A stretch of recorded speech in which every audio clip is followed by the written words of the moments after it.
Hi everyone, आज हम बात करेंगे एक ऐसे इंसान की जिनके नाम के बिना भारत के बिजनेस एंड फिलैंथ्रोपी की कहानी अधूरी है। हम बात कर रहे हैं रतन नवल टाटा की, जो एक विजनरी लीडर और एक बड़े फिलैंथ्रोपिस्ट थे। आज हम उनके लाइफ के कुछ हाइलाइट्स, अचीवमेंट्स और भारत के लिए उनका कंट्रीब्यूशन डिस्कस करेंगे। तो चलिए वीडियो को शुरू करते हैं। रतन टाटा जी का जन्म 28 दिसंबर 1937 को मुंबई में हुआ था, जब इंडिया पर ब्रिटिश राज था। उनका परिवार टाटा फैमिली का हिस्सा था, जो इंडिया के सबसे पुराने और इन्फ्लुएंशियल बिजनेस फैमिलीज में से एक है। रतन टाटा के पिता नवल टाटा को टाटा फैमिली ने अडॉप्ट किया था। उन्होंने अपनी स्कूलिंग मुंबई के Campion school and Cathedral and John Connon school से की और ग्रेजुएशन कॉर्नेल यूनिवर्सिटी से आर्किटेक्चर में की। बहुत कम लोग जानते हैं कि रतन टाटा जी एक ट्रेन्ड आर्किटेक्ट भी थे। साथ ही 1975 में उन्होंने हार्वर्ड बिजनेस स्कूल से एडवांस मैनेजमेंट की भी पढ़ाई की थी। 1961 में रतन टाटा जी ने टाटा ग्रुप को ज्वाइन किया और उनका इनिशियल रोल था टाटा स्टील के शॉप फ्लोर पे काम करना। लेकिन उनका करियर पीक में तब आया जब 1991 में उन्होंने जेआरडी टाटा को टाटा सन्स के चेयरमैन के रूप में सक्सीड किया। उनके लीडरशिप में टाटा ग्रुप ने अपनी पहचान इंटरनेशनल मार्केट्स में बनाई। कुछ बड़ी एक्विजिशन जैसे टेटली, जो कि एक चाय ब्रांड है, जैगुआर एंड लैंड रोवर जैसे कार मैन्युफैक्चरिंग कंपनीज और कोरस, जो कि स्टील कंपनी है, उनके विजन का ही हिस्सा था।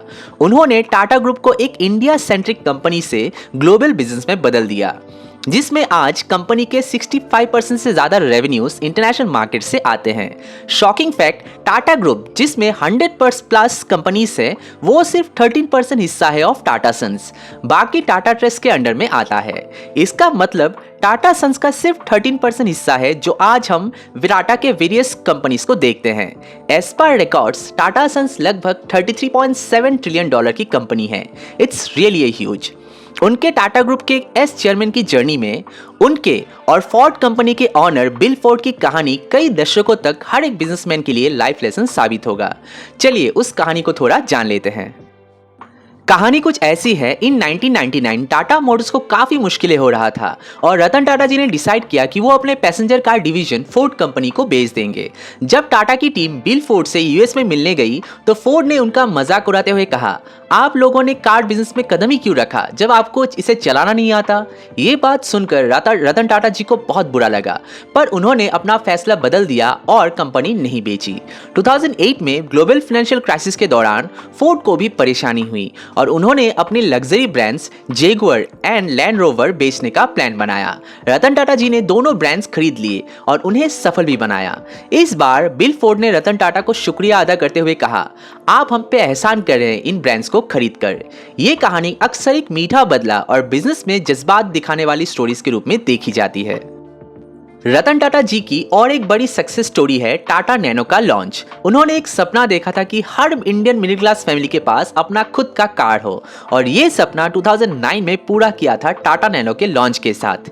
ये दुनिया का सबसे सस्ता कार था जो 1 लाख के प्राइस में लॉन्च हुआ था। क्या आपको पता है उनके 100 प्लस कंपनी से सिर्फ पब्लिकली लिस्टेड 26 कंपनी का कंबाइंड मार्केट कैपिटलाइजेशन $365 बिलियन से ज्यादा है इन द ईयर 2024। ये कई सारे देश के नॉमिनल जीडीपी से भी ज्यादा है। टाटा सिर्फ एक ब्रांड नहीं, देश का बैकबोन भी है और रतन टाटा एक नाम ही नहीं, भारत के कोहिनूर है, जिन्हें हमने 2024 में खो दिया। Rest in peace sir. आपका कंट्रीब्यूशन देश कभी नहीं भूलेगा। रतन टाटा जी सिर्फ एक बिजनेसमैन नहीं बल्कि एक बड़े फिलैंथ्रोपिस्ट भी थे। उन्होंने अपने इनकम का 60 से 65% चैरिटी में डोनेट किया था, जो कि अप्रॉक्सीमेटली होगा 9,000 करोड़ से भी ज्यादा। एजुकेशन, मेडिसिन और रूरल डेवलपमेंट के लिए उन्होंने हमेशा सपोर्ट किया। यहाँ तक कि कोविड-19 के टाइम उन्होंने 500 करोड़ रुपीस डोनेट किया ऑन पीएम फंड, जो कि उनके देश प्रेम दिखाता है। नेशन पास पॉलिसी के साथ उन्होंने अपने एम्पायर को खड़ा किया था। कई सारे प्रेस्टिजियस यूनिवर्सिटीज में उनके बनाए गए चैरिटेबल फंड्स भी है। टाटा सन्स के चैरिटेबल ट्रस्ट भी उन्हीं के अंडर काफी एक्टिव था। उनका हिस्सा लगभग 50% था इन टाटा ट्रस्ट। इतने बड़े बिजनेस एम्पायर का ऑनर और साथ ही ताज होटल जैसे आलीशान होटल का मालिक अपने बरसों पुराने घर में ही रहते थे, जो कि इंडिया के टाटा हेडक्वार्टर बॉम्बे हाउस से कुछ दूर था। एक इंटरेस्टिंग बात यह है कि बॉम्बे हाउस में रेनी सीजन के दौरान स्ट्रे डॉग्स को अंदर आने दिया जाता है। ये ट्रेडिशन उन्होंने जमशेदजी टाटा डी के टाइम से फॉलो किया था और रिसेंटली रिनोवेशन के बाद वहां एक प्रॉपर डॉग केनल बनाया गया है।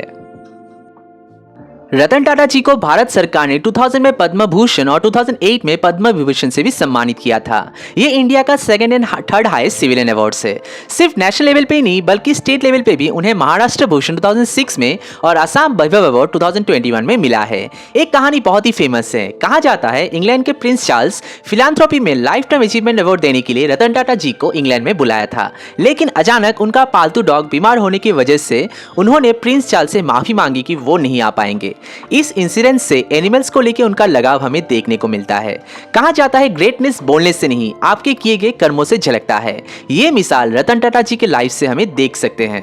भारत रत्न अवार्ड को भी नाज होगा अगर ये अवार्ड रतन टाटा जी को दिया जाए। भारत रत्न नहीं मिलके भी उन्हें हमेशा भारत के रत्न के रूप में माना जाएगा। जब भी भारत के डेवलपमेंट्स का नाम आएगा तब रतन टाटा जी का नाम गर्व से लिया जाएगा। रतन टाटा जी की कहानी उनके लीगेसी के साथ हमेशा जिंदा रहेगा।